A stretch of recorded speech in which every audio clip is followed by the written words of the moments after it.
आखिरकार मनुष्य का कर्तव्य क्या है? हम लोगों का इस मनुष्य योनि में आने का कर्तव्य क्या है? खाना पीना कमाना ये तो महाराज पशु भी करते हैं, पशु भी करते हैं। खाना सोना कमाना। फिर तुलसीदास जी ने एक लिख दिया कि बड़े भाग्य मानस तन पावा। फिर बाबा ने ऐसा लिख दिया कि बड़े भाग्य मानस तन पावा। खाने के लिए लिखा क्या या कमाने के लिए नहीं। ये तो सब जानवर करते हैं महाराज, खाना पीना सोना। मनुष्य का जन्म आकर किस लिए हुआ? पता है आप किसी को ये मनुष्य का जन्म क्यों हुआ? किस किस को पता है? अच्छा बताओ। खाने के लिए हुआ, सोने के लिए। ना खाने के लिए हुआ, ना सोने के लिए और ना ही कमाने के लिए हुआ। तो मनुष्य का देह मिला है ना महाराज, यह मुक्ति के लिए मिला है, ताकि हमारा आने जाने का जो चक्कर है ना वो छूट जाए। पुनरति मरणम पुनरति जन्म।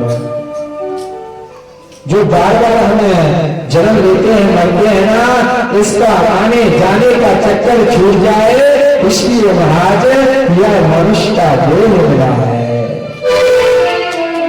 केवल मनुष्य देह से हम मुक्ति पा सकते हैं। केवल मनुष्य ही है महाराज जो हमें इस चक्कर से छुटा सकती है। और जो मनुष्य नहीं मिली है ना महाराज, इतनी आसानी से भी नहीं मिली। इतनी आसानी से भी मनुष्य हमें नहीं प्राप्त हुई है। कुछ हम लोग अनेकों जन्मों को भोग महाराज परमात्मा से प्रार्थना की महाराज एक बार हमें मनुष्य की योनि प्रदान कर दे, ताकि हम अपने इस आने जाने के चक्कर को छुटा सके और आपके अंदर समय पहुंच सके। क्योंकि महाराज 84 लाख योनि की बात मनुष्य योनि मिली है। एक योनि 1000 वर्ष बाद। अब सोचिए कि मनुष्य की योनि मिलेगी कि नहीं मिलेगी? संभव है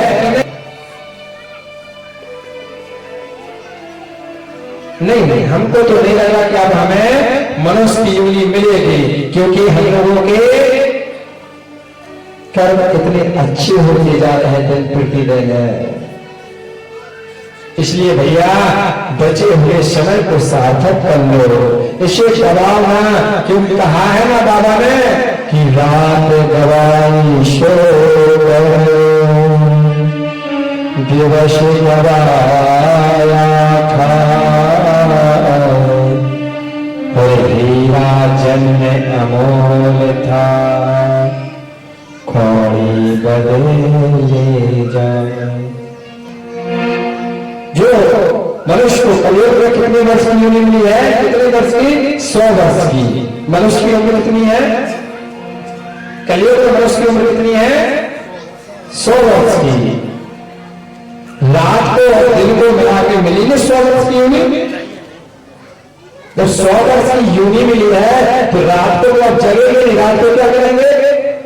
सोएंगे ना कि नहीं सोएंगे? हाँ जी, रात को सोएंगे। 50 साल तो सोने में गुजार दिए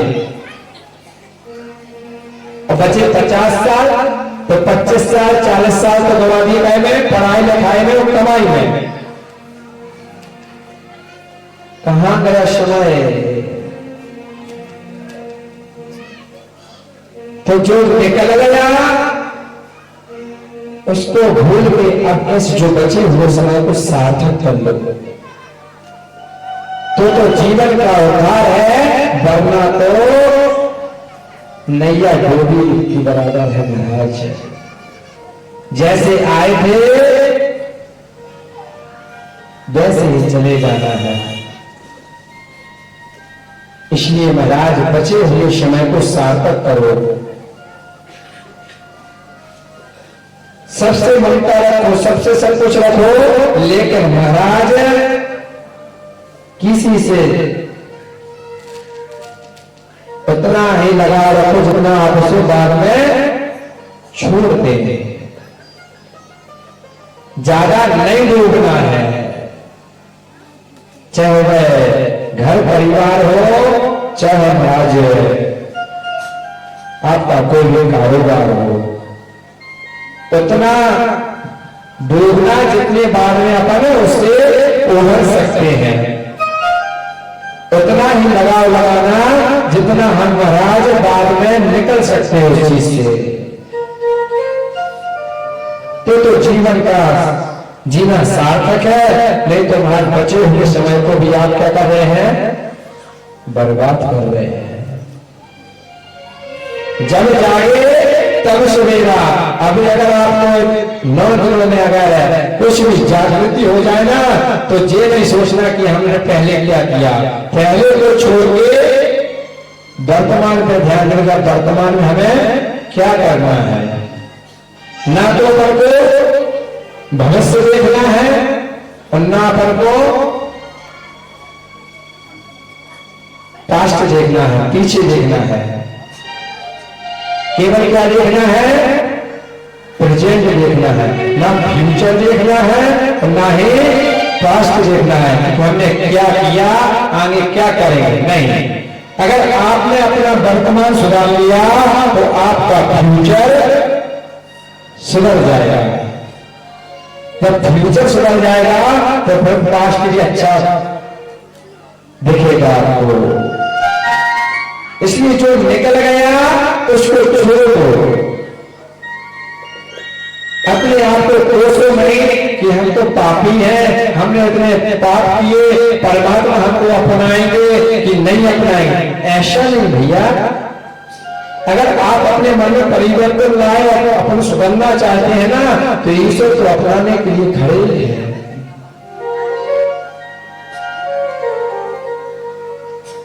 इसलिए ये नहीं सोचना कि हम पापी। कई लोग के लिए हमें महाराज हमें कथा सुनने आना, महाराज सब लोगों को सुना, हम तो वहां नहीं पहुंच सकते।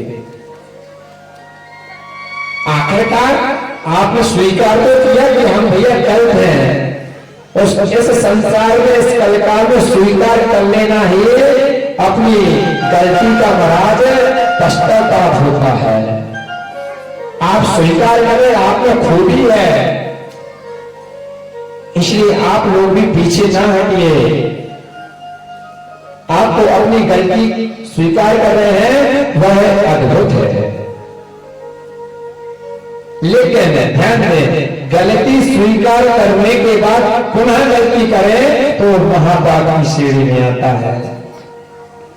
गलती स्वीकार कर लिया कि हम पे अपराध हुआ, क्या हुआ, अपराध हुआ, और वही अपराध हम बार बार रिपीट करें तो वह अपराध नहीं होता, अगर आपकी आदत हो गई है तो आदत की कोई माफी नहीं होती। आदत की कोई माफी नहीं है। इसलिए अपनी गलती को सुधारना चाहते हैं तो इस दिव्य ज्ञान यज्ञ में आकर गलती को सुधारकर अपने जीवन को सार्थक कर लो, नहीं तो पछताओगे जब समय निकल जाएगा।